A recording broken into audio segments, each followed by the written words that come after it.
Charles Leclerc didn't need to shout. Just 2 calm radio messages were enough to shake up Ferrari's entire race strategy in Spain. Behind that quiet voice was a sharp message: do something now, or we waste everything. As Leclerc pushed forward, Lewis Hamilton slipped backward, feeling helpless in a car he said felt worse than ever before. The result? A podium for one and a crisis for the other. But what made this race so explosive wasn't just what we saw, it's what F1 never showed on TV. Let's uncover the tension, team orders, and turning point inside Ferrari. Charles Leclerc came into the Spanish Grand Prix ready to make a statement. He had taken a hit in qualifying, doing only one run in Q3 to save tyres for the race. It was a risky call, but a smart one. He trusted that strategy would win the day, not just raw speed. But early in the race, that plan started to fall apart, not because of rivals, but because of his own teammate. Lewis Hamilton, who had finally out-qualified Leclerc for just the second time this season, was now holding him up. Leclerc stayed calm. On lap 7, he radioed the team saying they were losing time. It was a quiet push, not a complaint. By lap 9, he made it clear: I sacrificed my quali to be fast in the race. It's not to then slow us down in the race. The meaning was clear: move him, or we're wasting this strategy. 1 lap later, Ferrari acted. Team orders were issued, and Hamilton was told to let Leclerc through.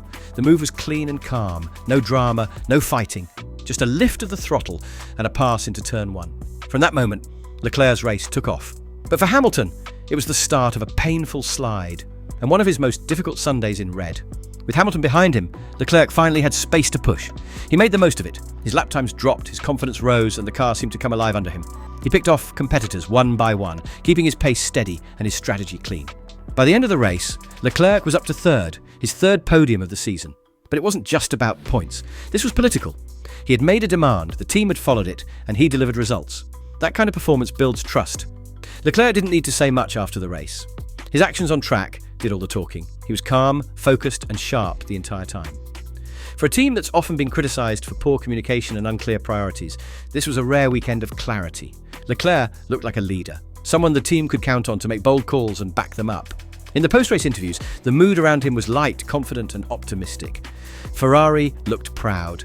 And as the garage celebrated his podium, Hamilton was quietly dealing with a very different story, one full of confusion, frustration, and doubt.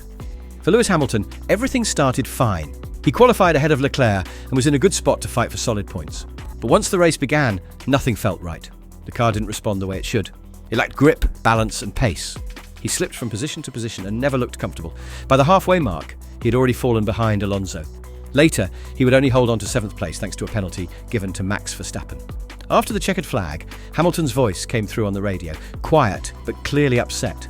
"Unbelievable, guys, there's something wrong with this car. It's the worst it's ever been." That's not something you hear from a 7-time world champion, unless things are really bad. And in his media interviews afterward, he doubled down. "I've got nothing to say, it was terrible. There's no point explaining it. I'm sure they won't find anything, it's probably just me." That last sentence hit hard. Hamilton rarely doubts himself out loud, but on this day, he didn't sound like a frustrated driver. He sounded lost. And when someone with his experience and success begins to question his own performance, it sets off alarms far beyond the paddock. Barcelona didn't just show us what happened on the track, it showed what's starting to happen inside Ferrari. One driver made demands, got support and delivered. The other followed team orders, struggled with the car, and ended up far behind. This isn't just about setup issues or tyre wear, it's about momentum. Leclerc has been gaining it all season, and now it looks like Ferrari is quietly shifting their focus toward him. When team orders came through for Hamilton to let Leclerc by, there was no hesitation, no second guessing. Just a quick call and a clean move, that says something. Ferrari has made painful decisions in the past about driver roles, and they've often delayed those calls too long. But this year, the trend is clear. Leclerc is consistent, he's fast, and he's increasingly taking charge of his races. The leadership inside the team seems to be following his lead. Meanwhile, Hamilton is still trying to find his footing in a car that doesn't feel like his. And the longer this goes on, the harder it will be for him to change that perception. If Ferrari keeps building around Leclerc, Hamilton might find himself in a support role, something few ever imagined for one of F1's biggest legends. One of the strongest reactions to Hamilton's struggles came from an old rival, Nico Rosberg. The former Mercedes teammate knows exactly what Hamilton is capable of. And yet, his words after the Spanish Grand Prix weren't competitive. They were concerned. On live TV, Rosberg said, "This was hard to watch. He doesn't have answers. It's a very dark situation." That kind of comment carries weight. Rosberg has been around long enough to know the difference between a bad race and a real problem. And what he saw in Barcelona didn't look like a simple setup issue. It looked like a deeper issue, something psychological. Hamilton seemed unsure, not just about the car, but about himself. And when a driver starts to doubt their instincts, the problem multiplies fast. Rosberg didn't offer solutions, he just acknowledged the reality. This is a worrying time for one of the sport's greatest. It's rare to see Hamilton in this kind of form. And if even his fiercest competitors are worried, it's a sign that something serious is going on. Whatever happens next, one thing is certain: Hamilton can't afford many more weekends like this. Ferrari now faces a huge question. Where do they go from here? Not just for the next race, but for the rest of the season. Charles Leclerc has been strong, smart and steady. He's shown leadership and delivered results. Lewis Hamilton is still finding his way, but with every poor result, the pressure builds. Does Ferrari double down on Leclerc as their clear number one? Or do they continue trying to balance both drivers equally, even if it slows progress? Barcelona pushed that decision closer. Leclerc didn't just win on track, he won trust. His demands were backed by performance, and in Formula One, that's what builds a team around you.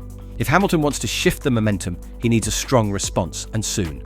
Otherwise, the team may quietly close the chapter on equal treatment and go all in on Leclerc. That doesn't mean Hamilton is finished, but it does mean the window to reassert himself is closing fast. And with every race, that reality becomes harder to ignore. Barcelona may have been just one race, but it revealed a lot. Charles Leclerc showed leadership and strength when it mattered most. Lewis Hamilton, for the first time in a long time, looked unsure of himself and his car. Ferrari won't say it publicly, but a shift is happening. One driver is rising, the other is slipping. And if things continue this way, the team's future will be shaped sooner than anyone expected. For now, all eyes are on the next Grand Prix. Because what happens there could decide more than just points. It could decide the direction of Ferrari's entire season. One of the most telling signs of a shift at Ferrari wasn't found in lap times or podiums, it was in the silence. After the race, team radio clips from Leclerc's side were calm, clear and confident. On Hamilton's side, silence.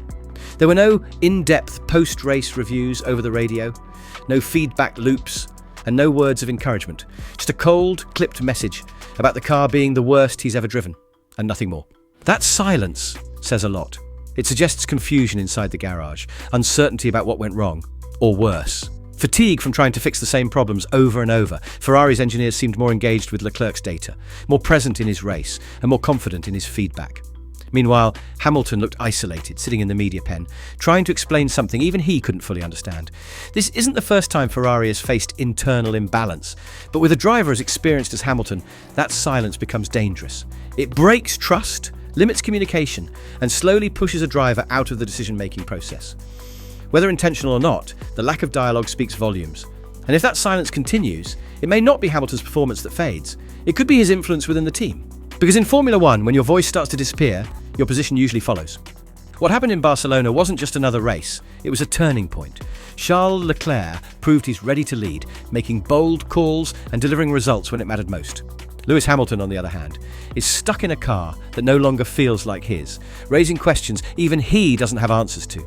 Ferrari is now standing at a crossroads, and the choices they make in the coming races could define their entire season, and maybe their future. The battle isn't just on the track anymore. It's in the strategy room, on the radios, and behind the silence of post-race interviews. If you want to stay ahead of the drama, see what the cameras don't show, and understand the real stories shaping Formula One in 2025, make sure to like this video, subscribe to the channel, and turn on notifications, because the next race might change everything again.